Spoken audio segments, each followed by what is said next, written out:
Good afternoon. It's my great pleasure to warmly welcome all of you to this very special session on Central Asia, where we will have the third talk of the Exploring Central Asia talk series, organized by the Tillotoma Foundation. Over the years, the Eurasian region, particularly Central Asia, has been a crucial focus area of the Foundation, manifested through a large number of academic and Jack to diplomatic initiatives on this area. The Exploring Central Asia Talks series is a similar initiative by the Foundation, where we will have leading experts on Central Asia talk about the important issues related to the region. The third talk of the series will be on the topic Innovation Vision for Eurasia India Connectivity. The talk will be delivered by senior expert on Central Asia and Eurasia, Dr. Siddharth Saxena from the University of Cambridge. Dr. Saxena is the director of the Cambridge Central Asia Forum and an affiliated lecturer at the Center of Development Studies, University of Cambridge. He is also Principal Research Associate at the Cavendish Laboratory, Department of Physics, University of Cambridge. The session will be chaired by Dr. Kamakshi Wason, Chief Operating Officer and Director of Academic Programs, Tillotoma Foundation. Thank you so much for being here. Let me now request Dr. Wason to kindly deliver the opening remarks and begin with the session. Hello, everyone. Welcome to this special lecture session on the theme of Innovation Vision for Eurasia-India Connectivity as a part of the Exploring Central Asia talk series organized by the Tillotoma Foundation. I am Kamakshi Wason, Chief Operating Officer and Director of Academic Programs, Tillotoma Foundation. Tillotoma Foundation works globally in the areas of international relations, diplomacy, area studies, gender, environmental, scientific, strategic, and defense policy. The Eurasian region, particularly Central Asia, has been an important focus area of the Foundation. We have a dedicated West and Central Asia Center at the Tillotoma Foundation. Over the years, the Foundation has actively cooperated with and worked with institutions, senior experts, and diplomats from Central Asia. The Foundation has also organized several high-level Track 2 diplomatic conclaves and major international seminars on Central Asia. Today, we are here to discuss the potential of Eurasia-India connectivity and the innovative vision envisaged for its realization. Eurasia and India have a significant stake in each other's future, with, according to some estimates, the world's largest population of 1.4 billion and the fifth largest economy of more than 3 trillion US dollars in nominal GDP.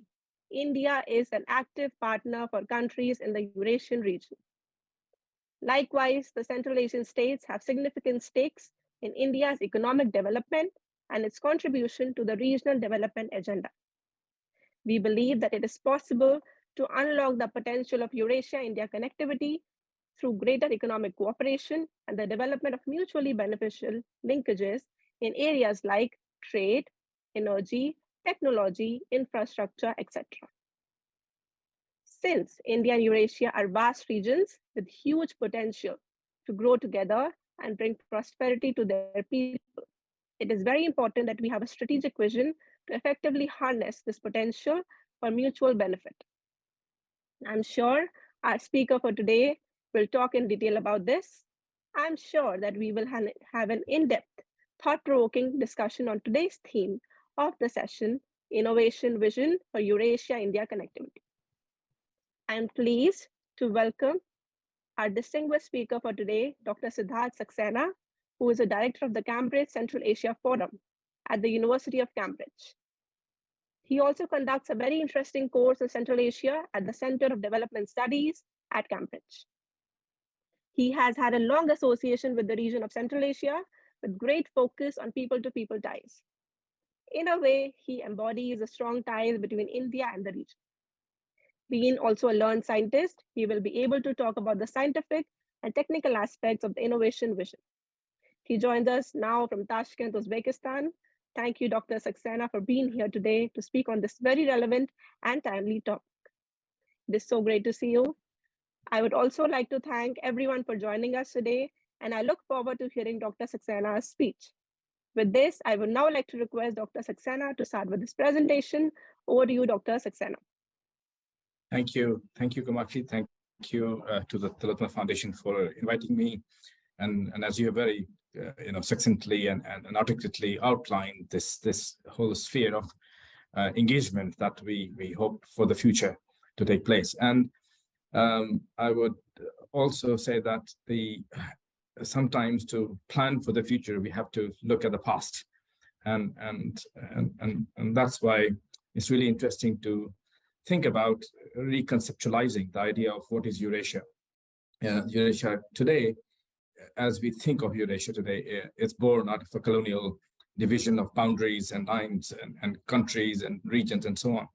But what we call today Eurasia, I would say South Asia, is intrinsically part of the same geology and geography. And I think those are more fundamental parameters, because the things which people bring about come and go, but certain things remain.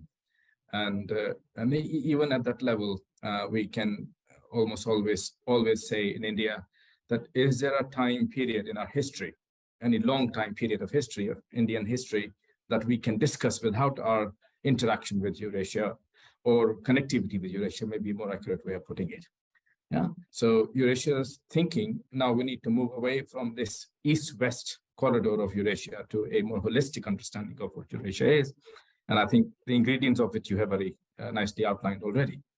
So in moving forward, I would like to now, in terms of how we move forward, I wanted to go to the title of has been already discussed was over the previous slide, but now I want to say the subtitle, in a sense, of how we think about what are what is the agenda, right? So, and one of the hidden themes underlying the backbone of connectivity, I would try to convince you, is the science and industrial policy options for research-rich Eurasia, and how they're shaped by presence of India and needs of India and needs of the region, and the common, eventually emergence of a common platform to think through these things.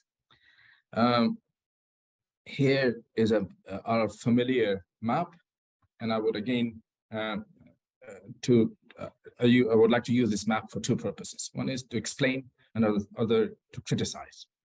So to explain, so we have these 5 countries in the center, but as of Kazakhstan, Uzbekistan, Turkmenistan, Tajikistan, and actually in this map they say Kyrgyzstan, but official name of the country is Kyrgyz Republic.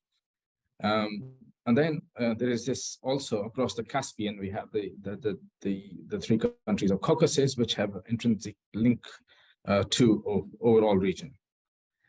And I hope you can see that how use of what we today in modern day call cartographic strategies, we can exclude and include certain parts of the world. And so by just using yellow color, we exclude all these huge parts of Asia from Central Asia, so-called, and thus Eurasia.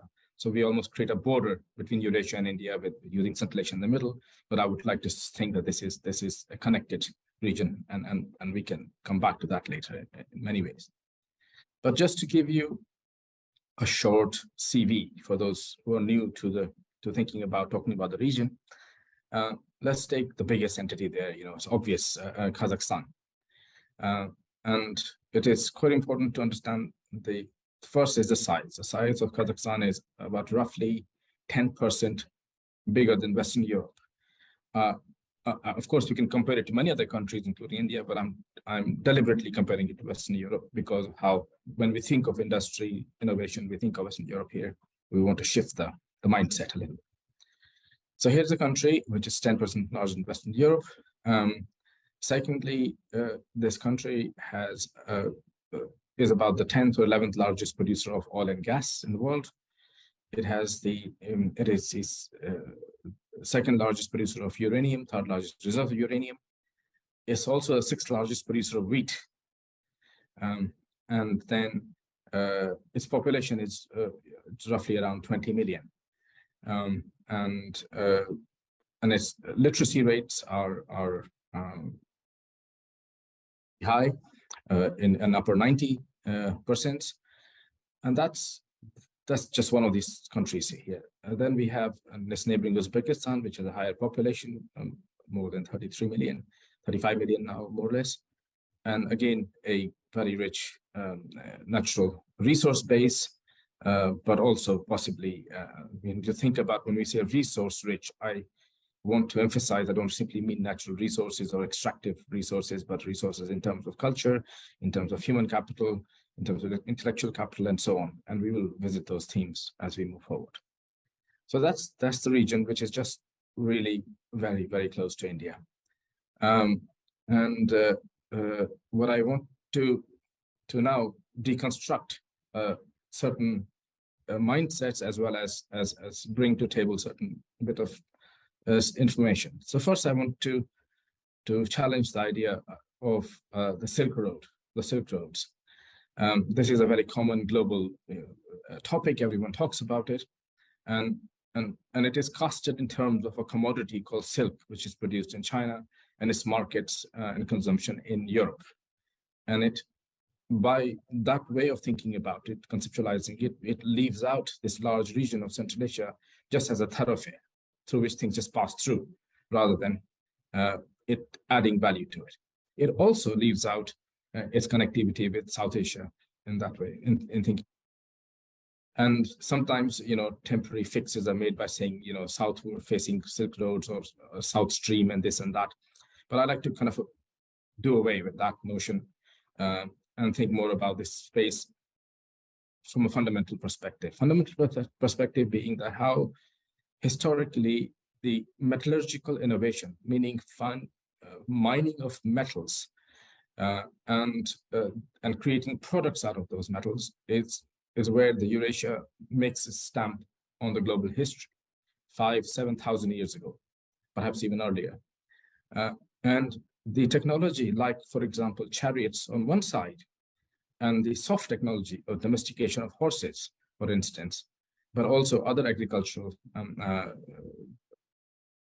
grains and so on, emerged out of Eurasia, and they connected global cultures. So global cultures of the antiquity being the standard ones, the Mediterranean ones, the Egyptian, the Iraq, Mesopotamia, Indus Valley, and China. So these global cultures came into contact with each other through other means as well, but more intensively through this technological fountain that emerged out of Eurasia and connected these global cultures. And unless we recognize this inner Asia fueled global economic network, and Silk Road is just one aspect of that story. It is sure important and so on, but it's one of the things, but not the main thing. The main thing is this bigger picture. And the other thing that that immediately goes with our today's discussion is that this connectivity happened because of technological innovation, which is based on conceptual developments as well. So this is where the story starts in many ways. So I'd like to then move to something perhaps more tangible, but still a bit early. Another thing which is quite relevant for India and India's thinking and India's common history with the region, but also modern aspects of our industrial policy. If you aren't aware that the idea of algebra and thus algorithm emerged from Bukhara in Uzbekistan, most likely this place, this city, which was a large academic and intellectual center of the antiquity. And I can tell you a little bit more about it if you need later on, but just imagine the fact that that concept that emerged out of Eurasia, how it impacts our lives today. Where we won't be able to talk right now like we are without that particular innovation that happened 1,000 years ago. And then indeed, I want to slip in a little bit as well, the fact that how electron, which was discovered in Cambridge in about 100 years ago from today, and how you combine electron and algorithm, how that drives the both technological as well as general cultural innovation across the globe. So these connectivities are very important. The important is also the conceptual development, which was not done for any economic or political purpose. It was done merely out of curiosity. And that becomes a natural reservoir. So when I say resource rich, I also mean resources based on ideas, not only based on materials, but materials are important as well. So this connectivity, this conceptual development, this is not what we imagine when we think of Eurasia today. We think of very different things. I want to drive forward to say a few more things about technology. And these points that I'm making here are equally interesting for Indian and South Asian audiences, as well as for Central Asia. During the Soviet era, which is problematized in a number of different ways, and I won't go into the politics and economics of that. What I do want to say is that during the Soviet era, Central Asia was mostly, if not large, completely part of the Soviet Union. And its relationship, Soviet Union's relationship with India was a very important aspect, which of course has relevance today. But Central Asia was the center of it, as a facilitator of that relationship. But what I want to kind of in a sense go to sidelines for a second and show you something else. So during the Soviet era, the technological innovation that took place is often not recognized globally because of the politics and political narratives and how they evolve. So the populations of Central Asia are not able to connect with something they participated in the Soviet project at a technological level. And you have various innovations. For example, this one here, you don't need to understand any science to understand this, but this is the beginning of semiconductor devices, which then eventually married with electrons and with algorithm, drive everything we have. Yeah, that's the thing. But it's happened in the Soviet. That's where it started, not in Silicon Valley, as many people think. Equally, laser was invented in the Soviet Union too, and in fact, a lot of the development of laser, the theoretical basis of that was informed by Indian scientists like C.V. Raman, etc. And many, not only him, but others as well. But the Nobel Prize was given to Basov and Prokhorov from Soviet Union, and then Charles Towns from the United States. However, the fact that laser, which is again a very important part of our technological platform, emerged out of this space, which Central Asians were part of quite closely, and they developed. Because the reason I emphasize their presence is again not geographic, and the fact that lasers could be useful depends on, can you make many of them? Can you scalably produce them? To scalably produce them, you need certain materials. Those materials largely and entirely exist in the geology and geography of Central Asia.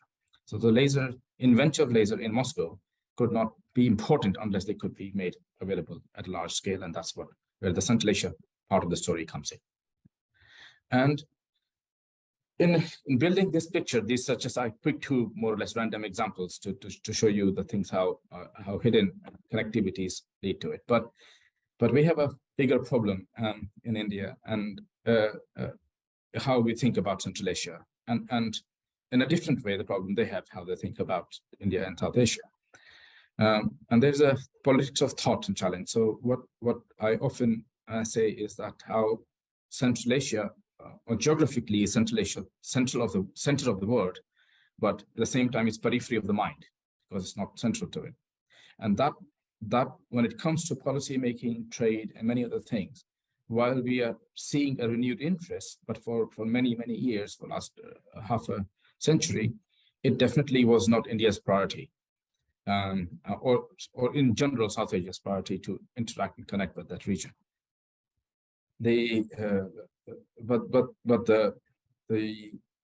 But this particular proximity that we have, which was historically very normal, became very specific and problematic as we go into the future, and we'll discuss that further. And then the current thinking, and this is more or less what Kamakshi already said in her opening remarks. So where is opportunity? Opportunity not limited to, but there are key areas where this can evolve, i.e. trade petrochemical, nuclear, and agriculture, also education and research and technology. We'll visit these more specifically as we go forward. So just to remind you of the proximity India has to Central Asia, particularly the 5 countries of Central Asia. And here is the picture of how, if you were to go into these regions, which look like these, you won't be able to tell where you are in parts of South Asia or Central Asia, or for that matter, Afghanistan and Pakistan. These are connected geographies which have always been there. But if we were to take a modern, let's say, measure, Delhi here, if you were to fly directly from Delhi to Dushanbe, Tajikistan, in a modern plane, it's closer than traveling to Mumbai. So that's how close Central Asia is to us. You fly for another 45 minutes, you're in Tashkent, in another half an hour, you're in Almaty, Kazakhstan. So between 2 to 3 hours, one can reach these areas. So you can see how close the central to us they are, but how peripheral are they to our thinking about them in our daily. We think more often about London and New York and far from places when we are in India. But this is one of the closest areas, which has a deep history and a deep opportunity for us. And I would even say that it's not that different from the Central Asian side as well. So it's very important that we have events like these to be able to overcome these mental blocks that exist. So what we have. So let me just stay for a second and summarize that. So in the past, we have Asia as a dynamo of development, integration, and growth. Anything from algorithm to literature to mathematics to poetry to technology. That was happening in this connected space, which then often got, for a variety of reasons, but particularly the European colonization, separated the regions politically. But now the opportunity is quite palpating. It's quite current and necessary. So the access to the vast materials and metals base, which are needed to drive 3 key areas. So as a scientist, I've switched from being a social scientist to scientist for a second, and just try to explain that when we, in the scientific world, when we think of technology, we look at what are the fundamental technologies which power other technologies. You distill down to things which drive other things. So the most important part of our global economy is materials. Materials, they can be from iron and steel to rares to silicon, but to simple things like wood or plankton in the sea. These are all materials. This is how we mean materials. The materials grow into certain technologies, and that only happen when we understand the properties of those materials, so we can deploy them for the technology we need.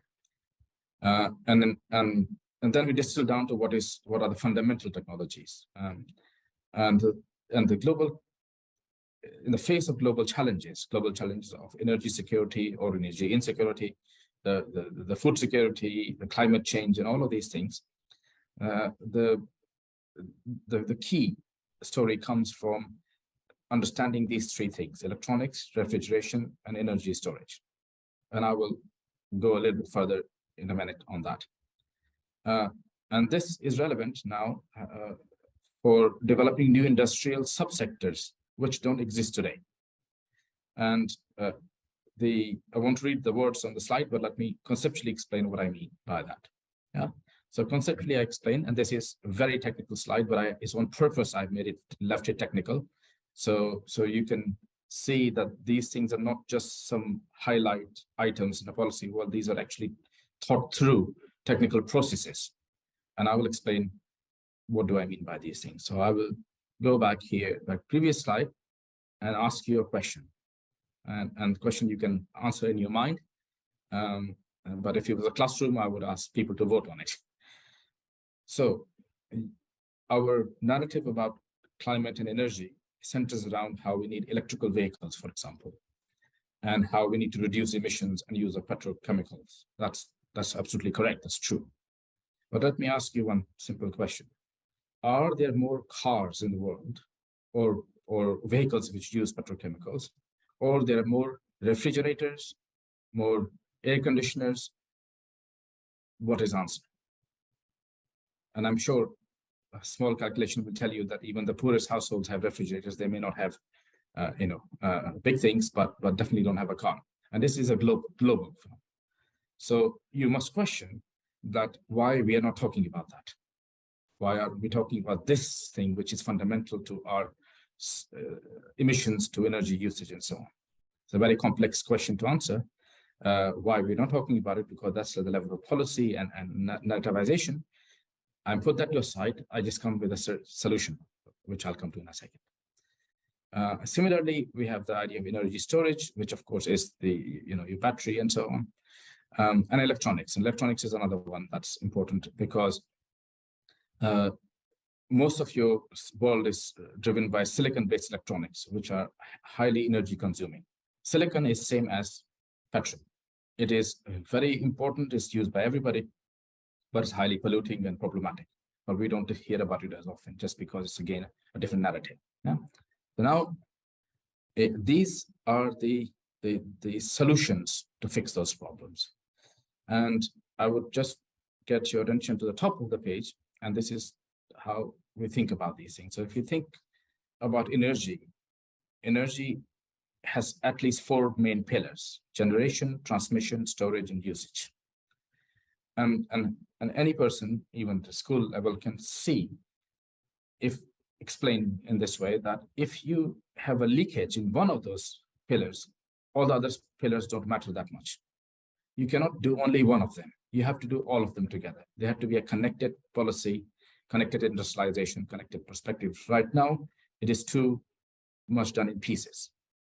And the very technical slide below shows that how these things can be connected in a number of different ways.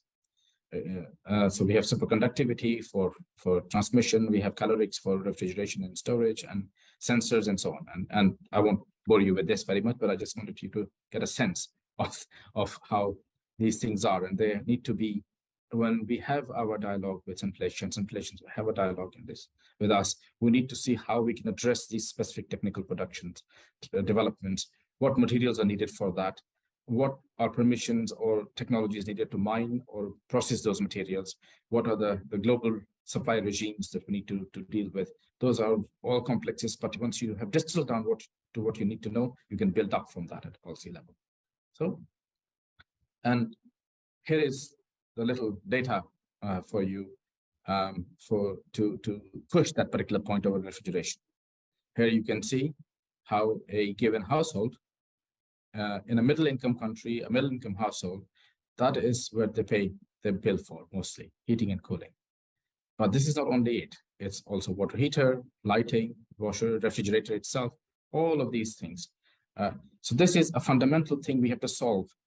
And what I'm building up to is make a point, I will make it now rather than the end, is that as we go forward, Central Asia, which is affected heavily by climate change, and variety of events involving melting of glaciers and sandstorms, which are affecting the region, they don't have a voice.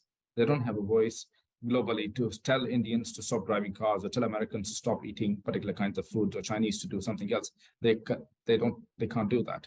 So this is one opportunity for them, is so if they offer solutions which are globally relevant. And then they can, and for that they need partnerships. They need partnerships of countries, particularly like India. And I will make my case why particularly like India in a second. So then the second solution, here it is. This is also extremely interesting. Here we have a discovery made in Cambridge 40 years ago, but worked on other places, is using plastics as electronics. And plastic electronics are very important. Plastic electronics are very important because of several reasons. When we look at Central Asia, they have oil production, oil refining, and oil refining is what leads to, as a byproduct, polymers and plastics.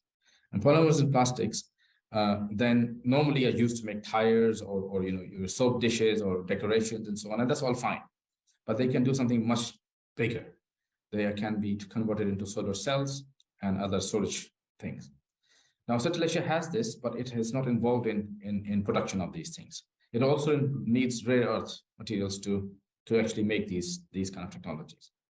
However, if you go to a standard business case model of understanding these things, we are always told that plastic solar cells are not as efficient or as good as silicon ones. Then the 2 points I want you to take home from here.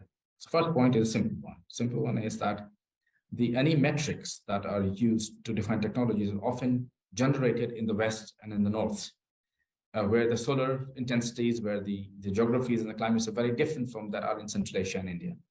And so those metrics they are guides, but they're not the fundamental answers to how we should think about our own development in the region. And I mean here region, India and Central Asia. The second is a slightly elaborate point, but it's very important. Plastic electronics is new. All the stuff we do with silicon solar cells all over the Central Asia and India region, we are consumers of it. We're not producers of that particular technology in the end, because it was done 70 to 80 years ago, actually, in Europe and other places. But that's even not important. What is more important, even more fundamental, is the fact that plastic is locally available in Central Asia region, and the rare earths needed to make them, the technologies are available in Central Asia region. And even bigger point is that it is light. Plastic is light. It's like paper. It's very light. So if you want to light up and power resource rural Asia, which doesn't have strong housing made of strong brick or other strong methods in which you build big buildings, you can't put solar panels on most buildings in rural Asia. They're big, too heavy, they can easily blow over, but also you big solar farms which take away arable land. So solution is things like plastic electronics, but Central Asians can't do this alone. So they can produce some parts of it, but for it to be assembled at a high-tech level, to be given brand equity, and to be dispersed into global supply chains, we need India. It's a bigger partnership. It's not just India. It can be South Asia, it can be Turkey and other places. So we need to think in these terms, these partnerships, because they're landlocked. So they have certain elements of these things, but how they can come forward, we need the bigger partnerships. Then there is the superconductivity, which is basically idea of using superconductors for electricity transmission, but also this is the same thing which gives you maglev trains. I'm sure you've heard of these trains which can move at very high speeds because they run on magnetically levitated tracks without the wheels. So just imagine that these trains would transform the transport infrastructure. They're energy efficient, more than efficient, they're quite super efficient. They also can travel long distances, but they cannot be scaled in the Western technology world because they don't have the materials and minerals needed to scale these things up. There are some pilot plants in China and in the US, but India has not entered this game very much. And perhaps the final of the examples is the non-silicon electronics. So what is that? So your phone, everybody's phone has one worry, that is it charged enough? We're always worried about that. And most phones can remain charged at best for a day. And we think, again, about the battery size, which is the problem. But the real problem is not the battery size, it's the electronics, as I said, the silicon electronics. So if you were to switch to using plastic or rare earth-based electronics, then you can actually find that the consumption from your circuits lowers so much that your phone can remain charged for even a month relatively easily. And these are all the things which I outlined in the big technology slide that I showed you earlier. So these are the things where opportunities lie. Again, what is it which is important? So I said, I'll tell you what's in India. So if you look at from a industrial policy or a business perspective, these new technologies, plastic electronics, rare earth electronics, refrigeration, which doesn't use compressors but uses other more modern ways of cooling things, are areas or subsectors of industry which are not very well developed, uh, and but they're viable. They have been proven by the best names, best universities, the best scientists in the world that they work. They can't scale up because they don't have the natural resources to scale them up. So the bottom line is that India is not wedded as much to the traditional supply chains of silicon. They are in China, they are in America, they are in places like that. We are not caught up in that. So for us, it's a lower entry barrier into these new technologies in partnership with Central Asia. And it serves everybody's cause. It's not just economics, but again, it impacts the global climate change, energy security, and such at the same time. So these are the win-win solutions, which may look at one level very, how to say, romantic and academic in some sense. But there are, I have hoped that I show you that there are components of which we can start to build a picture towards. These are pixels of the picture that can help us. The saying the same thing in a different way, that if you look at from a scientific perspective, and this is extremely important for Central Asia because they are countries which are landlocked. So anything that goes in and comes out has a very different value than that can be bought through ship. So here is iPad, for instance, or a car that can be built. Yeah, these are the rough numbers of how. So materials are energy, and energy is money. So this is how scientists look at this kind of a thing. So for a Central Asian, it's not going to be very worthwhile to actually make, even with plastic electronics, a new iPad or a new iPhone, because by the time you get it to market, it's too expensive to export. What they could be doing is developing the high-tech components which are part of any kind of phone or pad or whatever it is. But then they have the relationship with India or other countries like that who can assemble them into products and disperse them through global supply chains internationally. And these things are already beginning to be heard, but that's not where we are. And the very bottom of this slide is the lithium ion batteries. Lithium again is a very important resource, and here I want to demonstrate something with this particular resource to you. Is this slide, and this slide is to deconstruct again a narrative which is built into our heads, and that narrative is based on the fact that there were more electric vehicles in America in 1900s. 120 years ago, there were more electric vehicles in America. And Thomas Edison, the famous one, said these words. It's not Elon Musk who said these words. It's Thomas Edison, 120 years ago, said, electricity is a thing. There are no whirring, grinding gears with numerous levers to confuse, no dangerous and evil-smelling gasoline, and no noise. This is from 120 years ago. What went wrong? What went wrong is, you can see this picture of a car and a wire going through, just like we think of a Tesla car today. What went wrong is the policy capture and the industrial lobbying towards gasoline, which didn't allow our science or technology to drive our innovation and our existence in many ways. Yeah, just imagine where we would have been if we had continued with the battery technology. We may have new problems, perhaps, but just imagine that petrol was not something that we were burning for the last 100 years. Just imagine what that world would look like. So here is a chance, a small chance perhaps, but something that one can think about, that while the Western technology giants have identified the potential and taken early risk, not because they were trying to do that as some kind of a charity for the world, but this is something they did. But now it exists.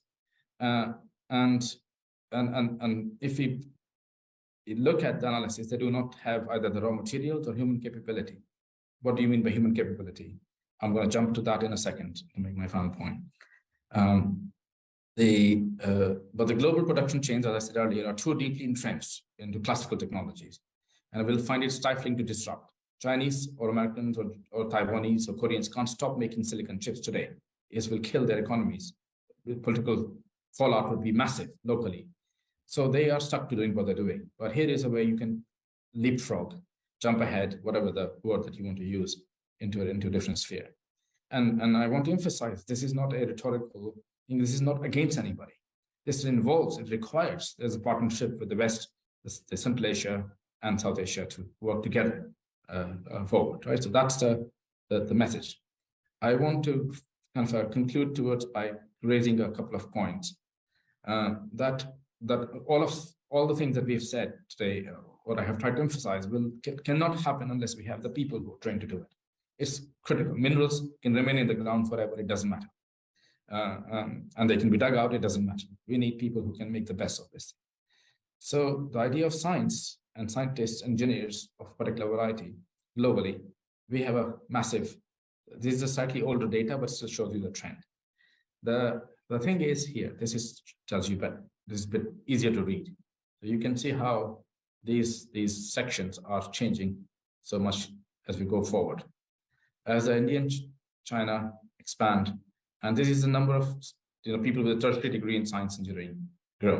So US is decreasing, but these numbers are indicative, but we need to interpret them in a correct way.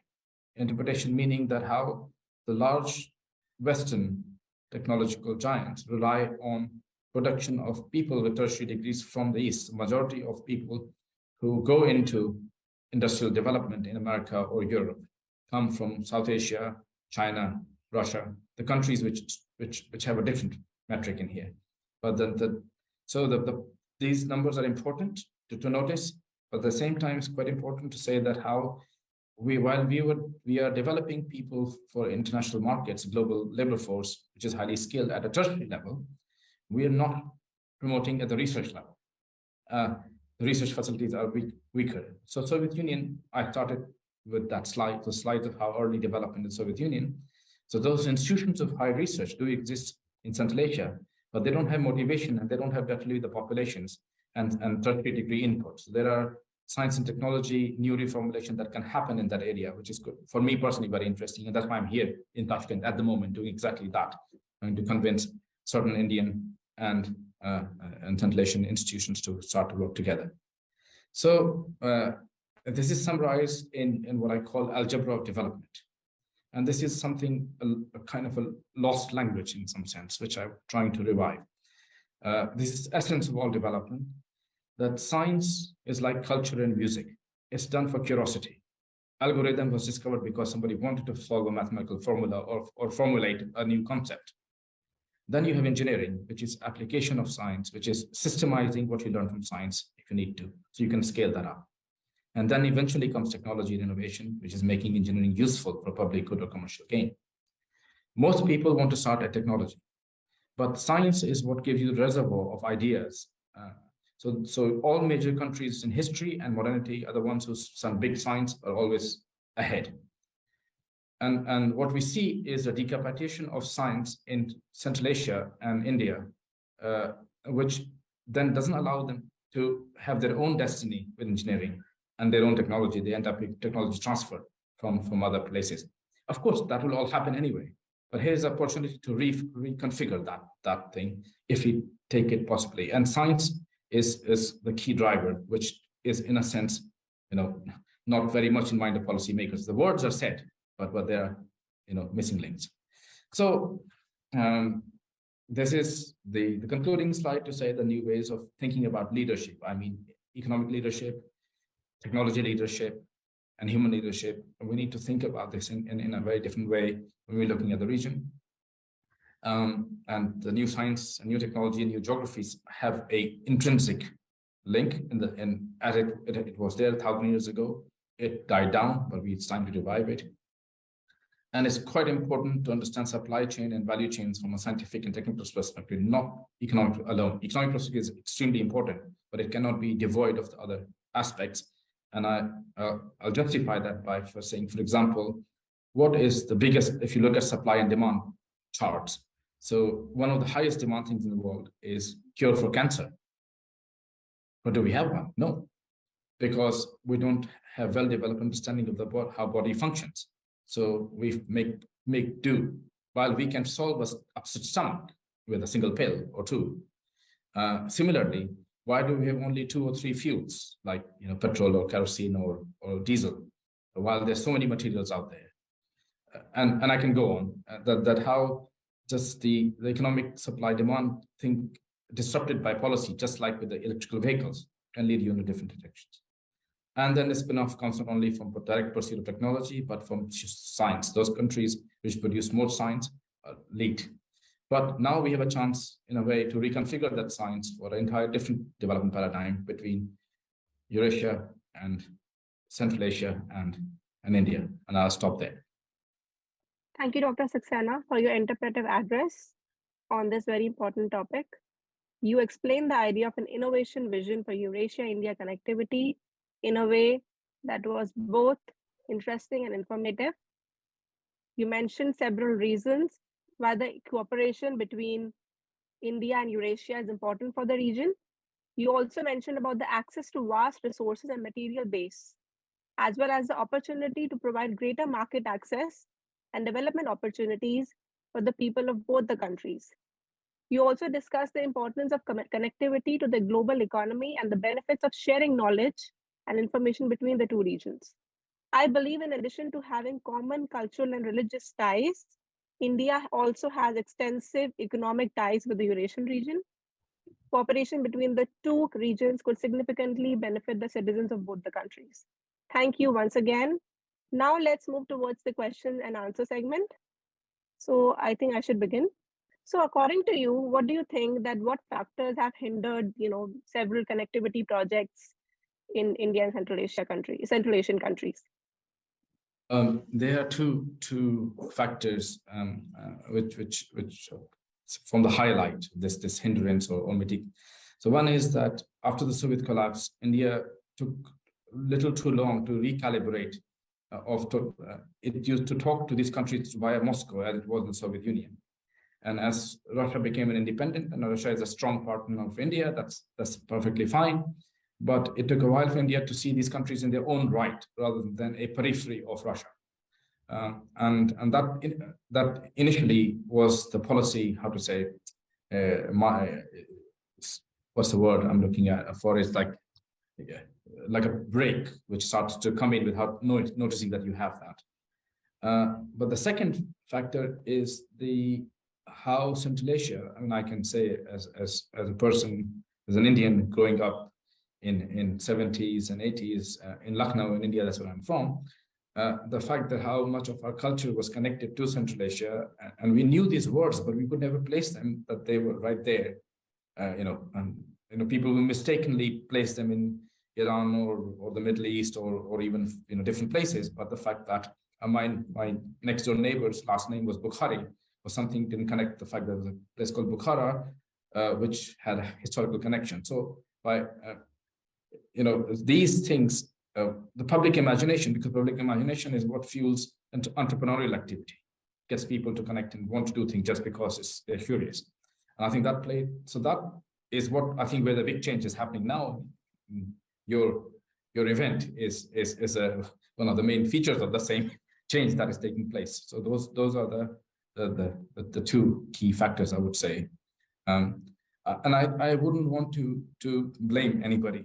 There are natural processes of how the borders change and how you build your institutions to connect, and how countries of Central Asia forming their own sovereignty and engaging on their own right with India.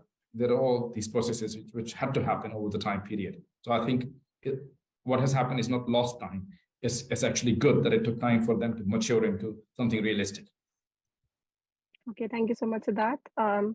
So next question is that what do you think, what action must India take in order to increase investor confidence in its connectivity projects? Yes, this is as we can literally say, $1 million question. I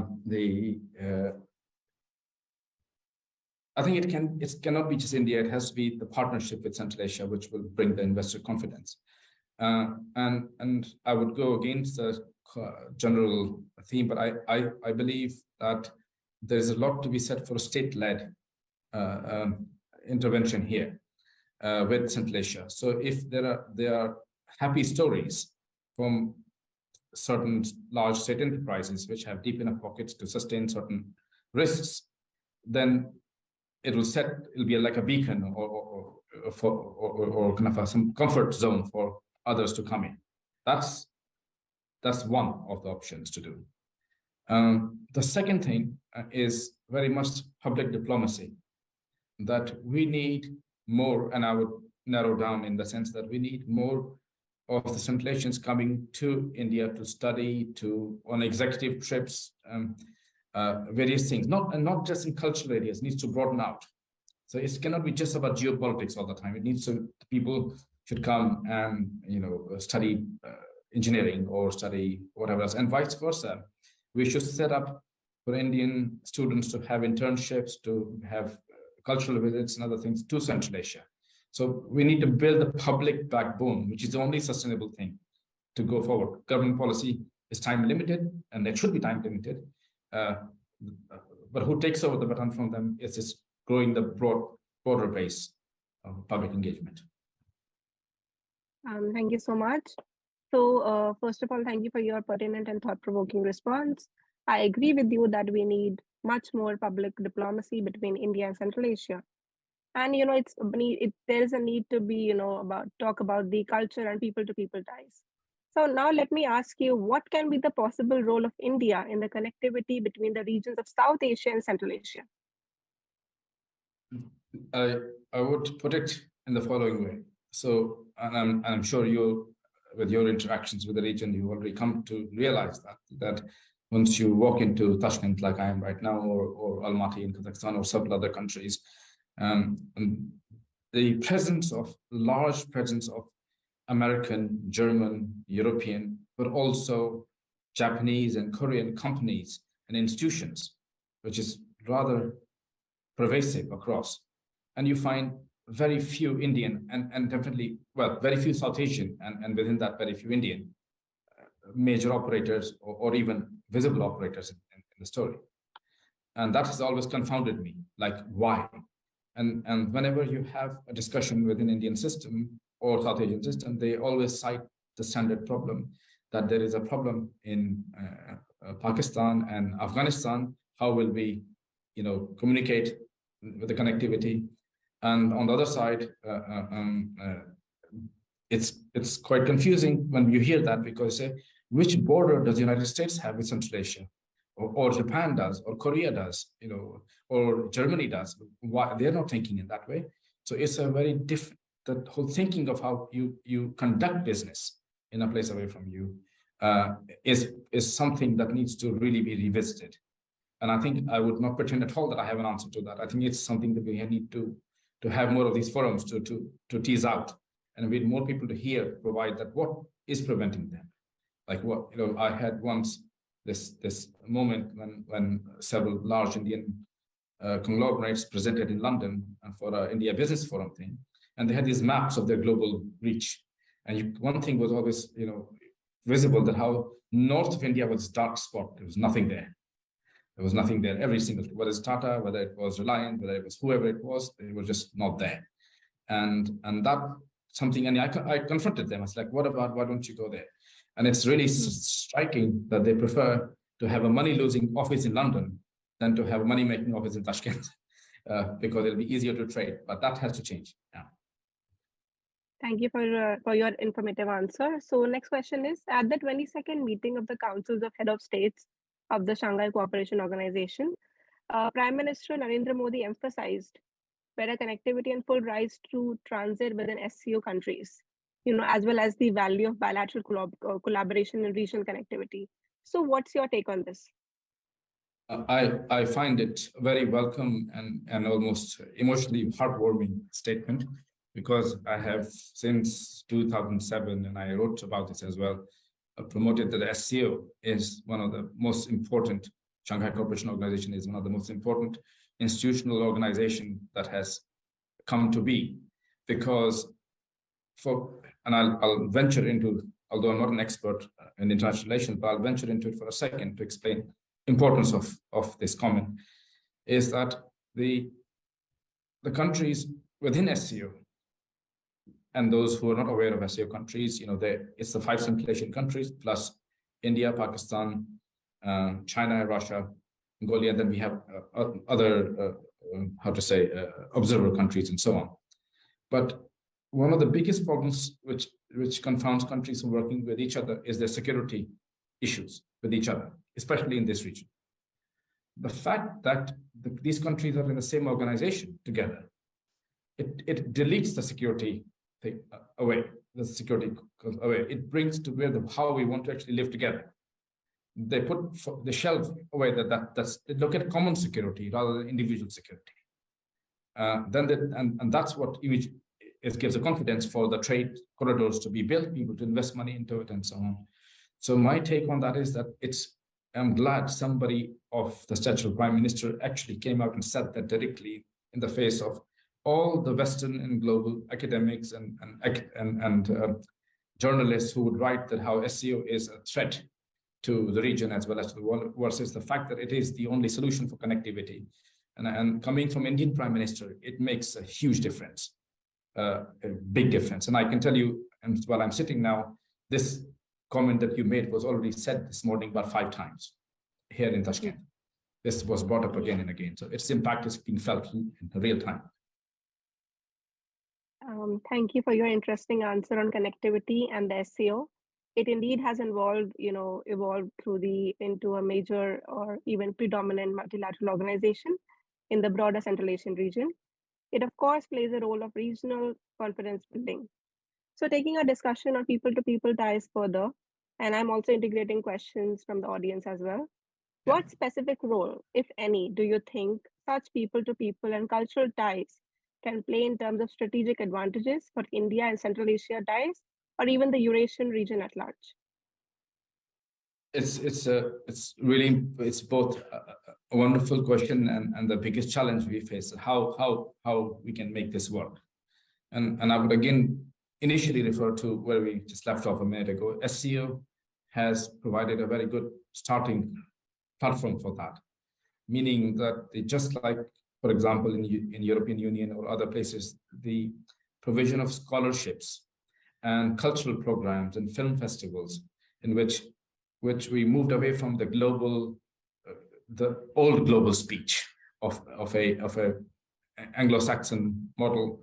It's not about rejecting it. It's not about a fight with somebody else. It's about recovering what's yours, and that aspect. And I see a question about Eurocentrism in the chat as well, and I think I'm partly referring to that as well.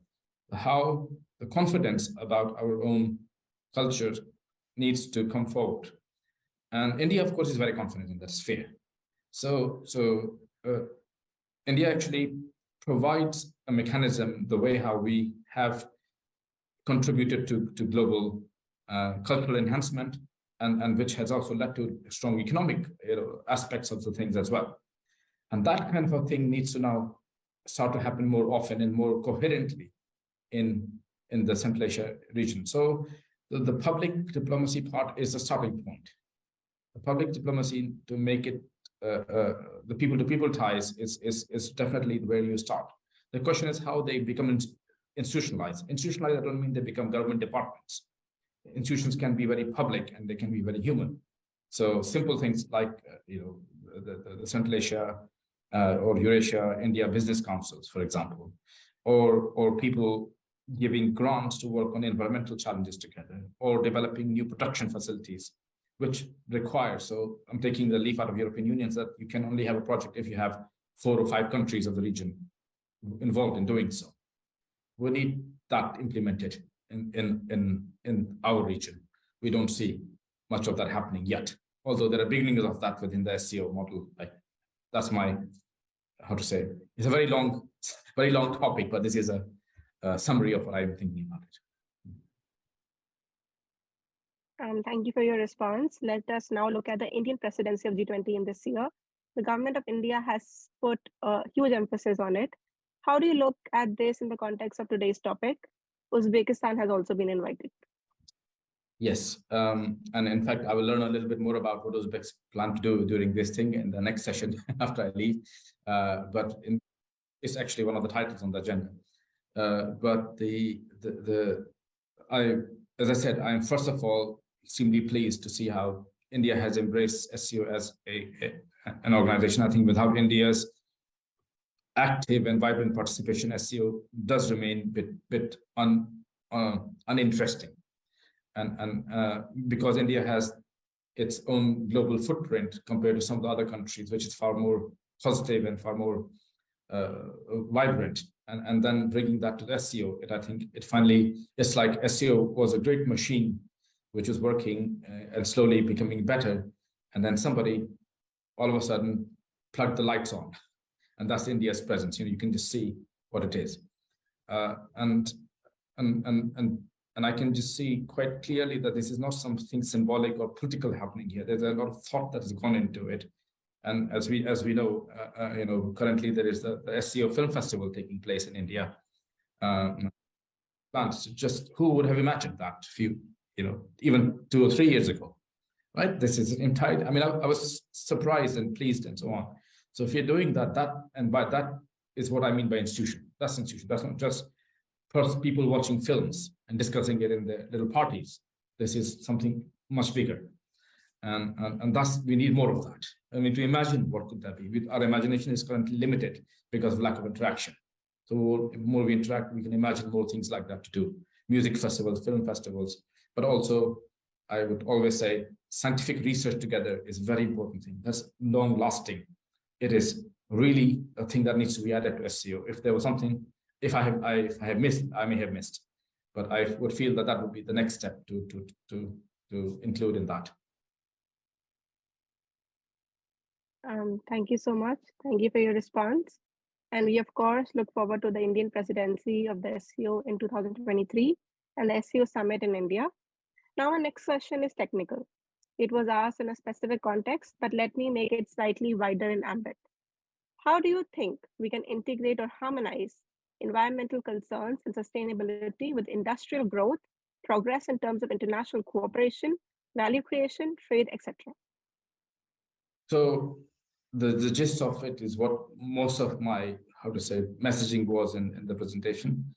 The key thing is that the technologies that I'm proposing and people who work with me are proposing and people I work for are proposing are specifically targeting that how industrial growth can be sustainable and green, and how we diminish the extractive processes and have bigger value, both in terms of cleanliness, but as well as price parity for the things that we produce in the future. So this, as you already felt and said, that the answers to these things can be quite technical, but I will try to explain through one example. And this may sound technical, but I'm quite sure you'll grasp it. So we are all familiar with the idea of electron and how it travels through the wire and electricity that it generates, and we pay for the electricity because electron collides with other electrons in the wire and loses its power. So we need to pump more power, and that's what we pay for. And that's fine, and that gives us to what we have electronics, which is another version of the same thing. But we all know from visual memory of your school books, and the electron revolves around the nucleus, and that gives it a property of the other property of electron. It's called the spin of the electron, which is connected to magnetism. So for the last 100 years, we've only used one aspect of electron, is charge, but we have not used a spin very much. So it's in the world of science, we call it quantum multifunctionality.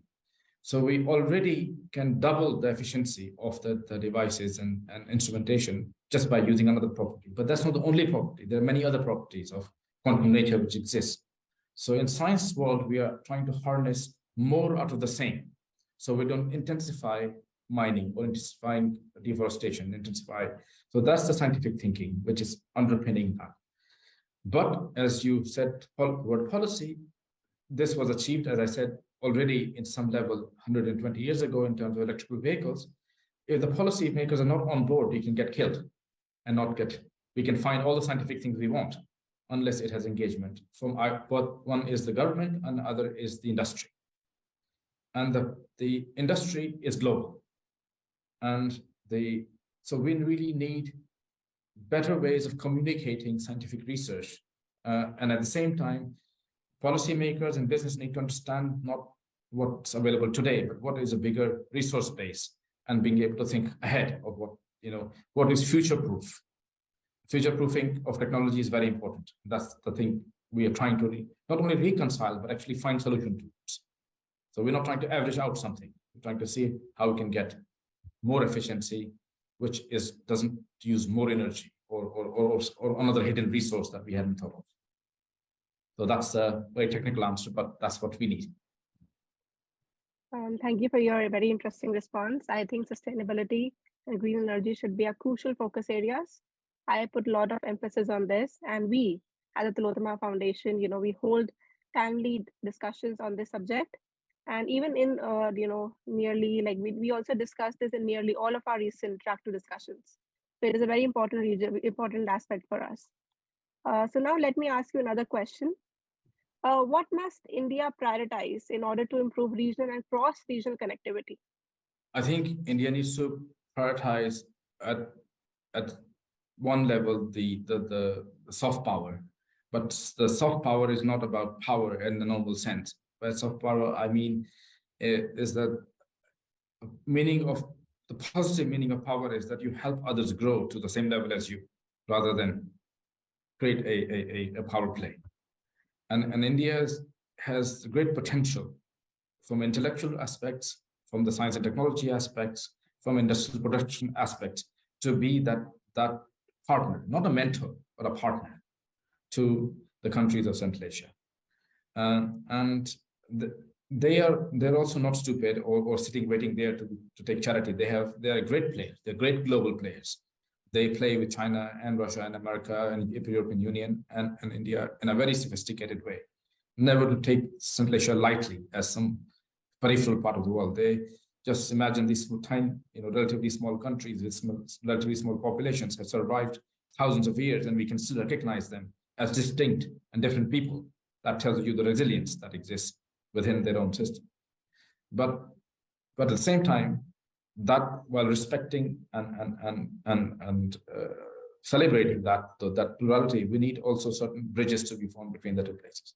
And I think India is the one that they all see. If any political discussion you have, they had been for the last 30 years disappointed that India hadn't engaged very well enough.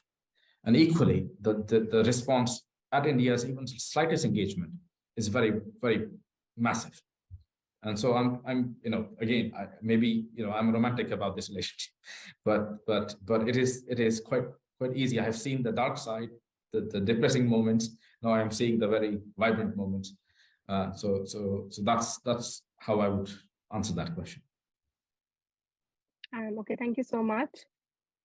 Okay, so just one aspect, I know this is not part of that, but how do you think the recent developments of Afghanistan has impacted India's interest in Central Asia? It's a very important question, and it's something that we researched on ourselves as in our research in Cambridge. But I wanted to say how to understand that. So first of all, the two separate things. The first thing is that how Central Asia, the countries of Central Asia, responded to the situation in Afghanistan, and it's very different from that has ever been in history.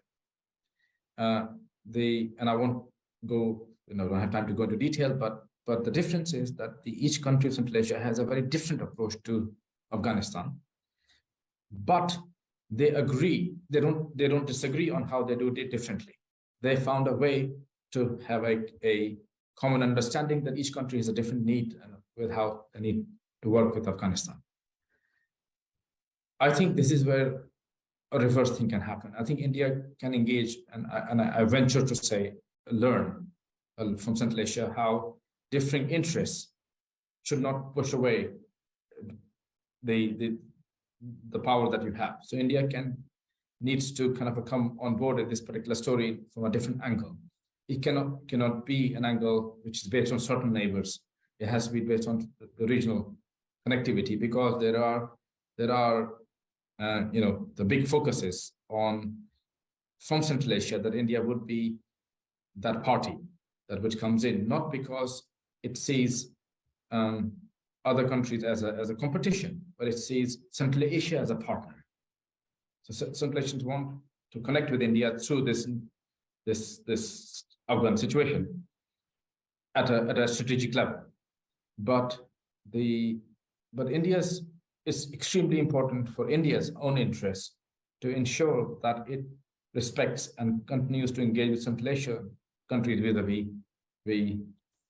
Afghanistan. Also to engage with Iran, and Iran also needs to do the same thing. So the new factor in the geopolitics of the region is Central Asia's own independent approach to Afghanistan. And I don't think this has yet been recognized by not just India, but by many other traditional players in the story. And the final thing to say about that is the idea of a foreign power guaranteeing certain security aspects in Afghanistan is something I would say is now moved on from all parties. And I think India is also one of those countries realizes that, because till Americans were there in the system, doesn't matter whether you like them or you dislike them, you took it as a granted that that's going to remain there. And then you could just factor that out and you can do your own thing.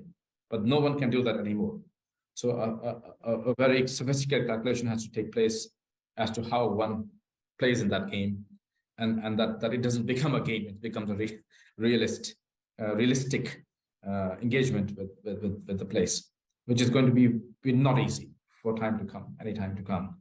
But Central Asian approach has been to look at the things they can work with and criticize the thing that they don't think is likely. And I think that approach will be suitable for India as well, working with Afghanistan. Thank you so much. It was a very great discussion. Now I would like to invite Ms. Tulika Karmakar, Deputy Coordinator, New Delhi office, the concluding remarks. Tulika, over to you.